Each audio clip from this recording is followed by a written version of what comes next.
Hello, my name is Kathy, and today I'll be discussing how to use homeopathic remedies on ailments, continuing with heart, blood, and circulatory ailments, starting with the letter A, second part. But before I do this, I wanted to let you know that because I have a great many videos now on many different topics, that I've decided to make several different video playlists, so that it's easier to find the videos of greatest interest. So please check out my playlist page. Please refer to my How to Use Homeopathic Remedies video before using the material in this video.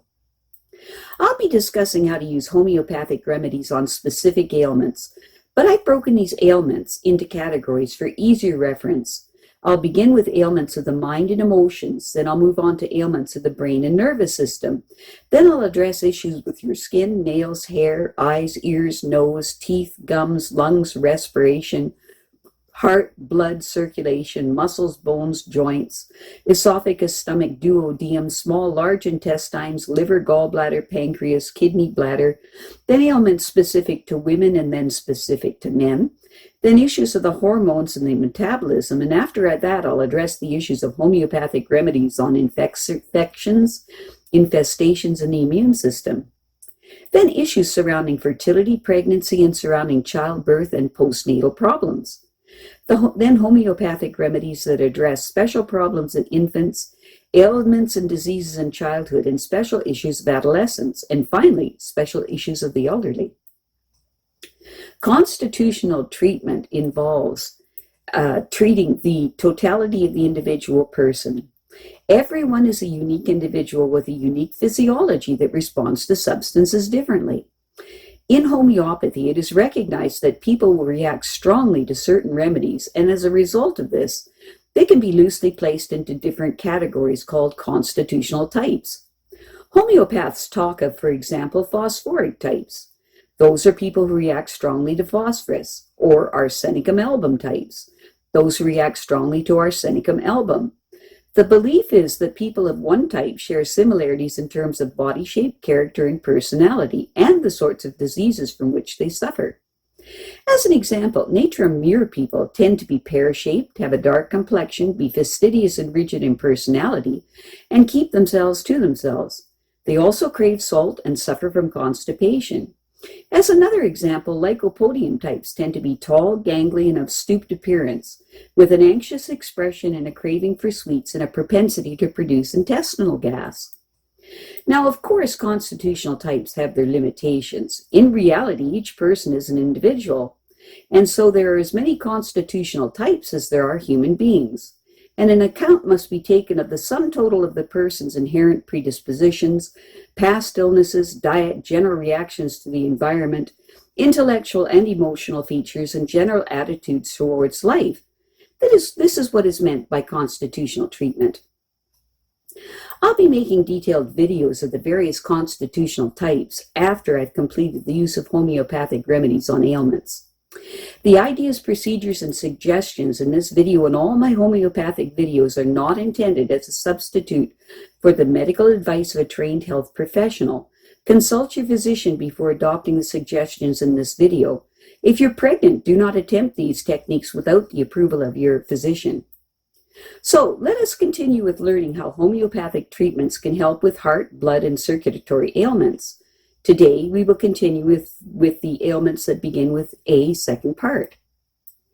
The heart is really two pumps, each composed of an upper and lower chamber and two valves, one between the upper and lower chamber and one at the exit of the lower chamber.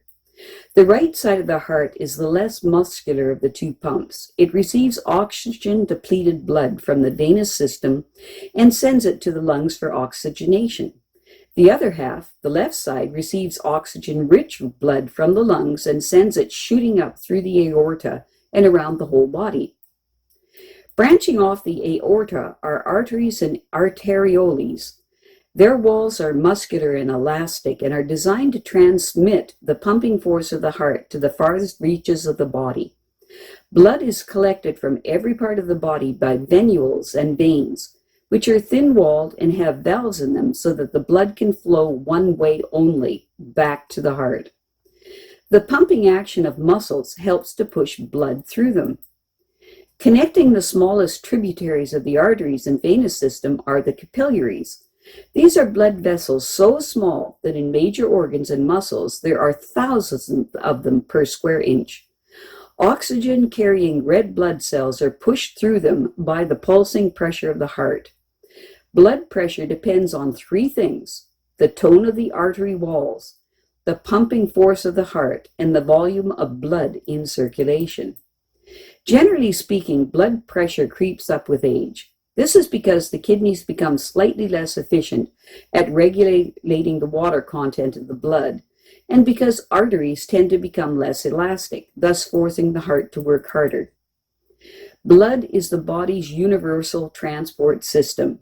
It carries everything the body needs: oxygen, sugars, fats, proteins, hormones, minerals, clotting factors, antibodies, as well as everything it does not need: carbon dioxide, other dissolved gases, urea, hostile microorganisms and their toxins, as well as general debris. A grown man has about 5 liters of blood in him and about 8% of his body weight.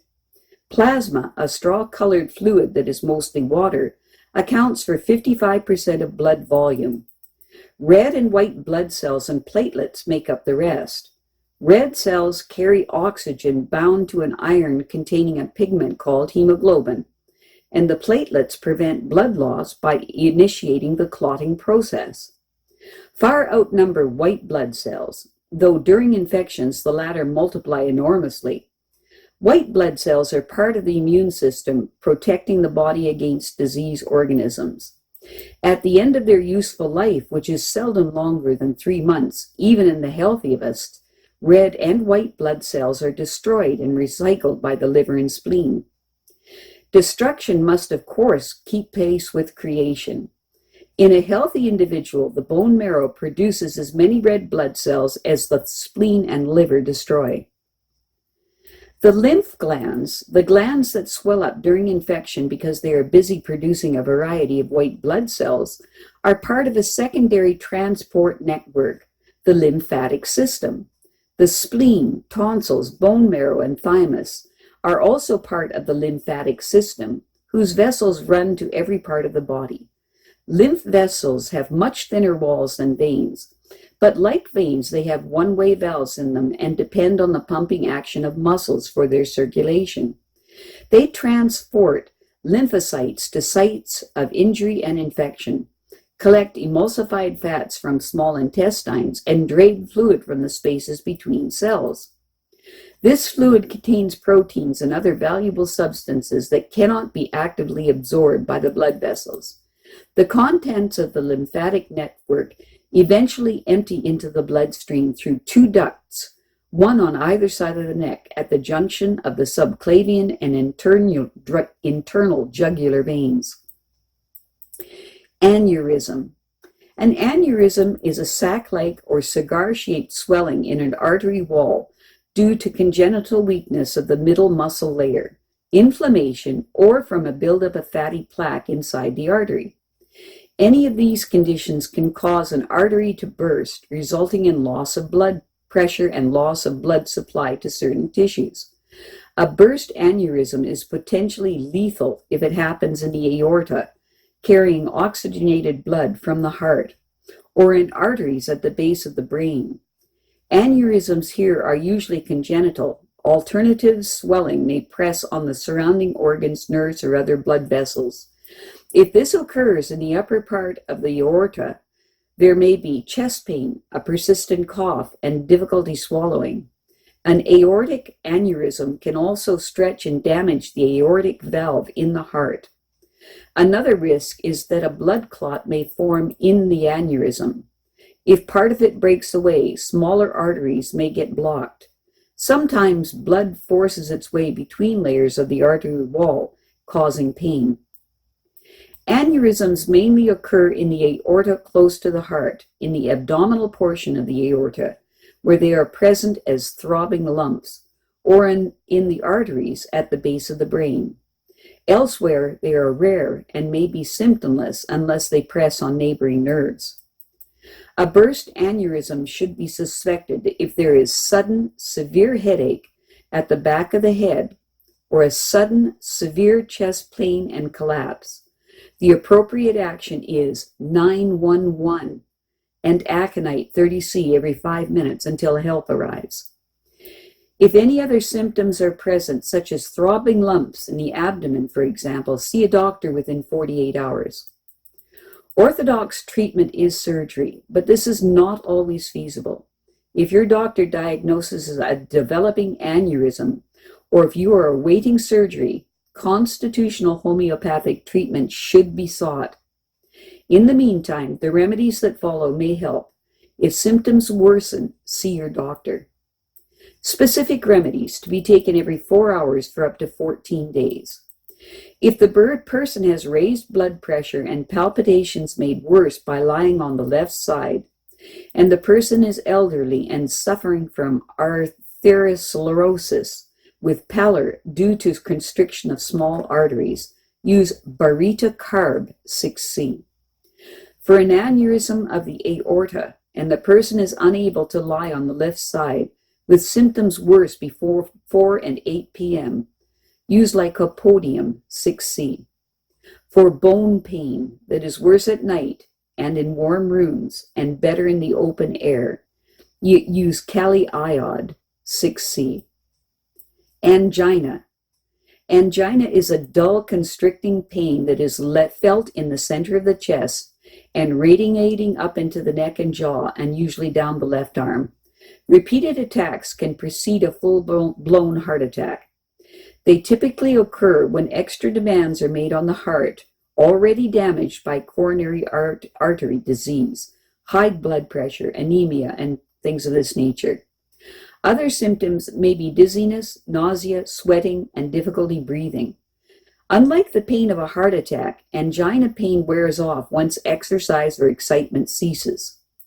However, to be on the safe side, call 911. If the pain lasts for more than 5 minutes or does not wear off when exertion ceases, or if the angina attacks are becoming more severe or are occurring with less and less provocation, see a doctor within 2 hours. Homeopathic treatment for recurrent angina is constitutional. However, in mild or moderate attacks, the remedies to follow may be used. Specific remedies to be taken every 2 minutes for up to 10 doses as soon as an attack comes on. For chest constricted as if it has an iron band around it, with difficulty breathing and breaking out into cold sweat with the pain down the left arm, and the person has low blood pressure, use Cactus 6C. If there is difficulty breathing that is relieved by lying on the right side with the head raised, with heart palpitations, and the person is thirsty for drinks of hot water, use Spigelia 6C. If the chest feels as if it's in a vice, and the heart feels about to burst, with heart palpitations and pain in the right arm, use Lilium 6C. For a fluttering heart, with a sensation of blood rushing into the heart, with difficulty breathing and feeling faint, and a throbbing sensation all over the body, and heat makes symptoms worse, use Glonoinum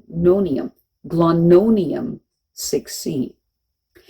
If the pulse is irregular and the heart feels as if it has a weight on it, and the person is anxious and afraid they might die, and stimulants make the symptoms worse, use Naja 6C. For violent chest pains, numbness in the fingers, and a feeble but rapid pulse, use Latrodectus 6C. The best course of action is to lose weight, not by crash dieting, by adopting healthier eating habits. Take regular gentle exercise, though not out of doors if the air is very cold, and stop immediately if you feel pain coming on. Stop smoking and avoid hyperventilation. I have a great many videos now on many different topics, and so I've decided to make several different video playlists so that it's easier to find the videos of greatest interest. So please check out my playlist page. Well, that's it for now. To stay up to date with my latest videos, make sure to subscribe to this free YouTube channel by clicking the red subscribe button right below this video. Take care.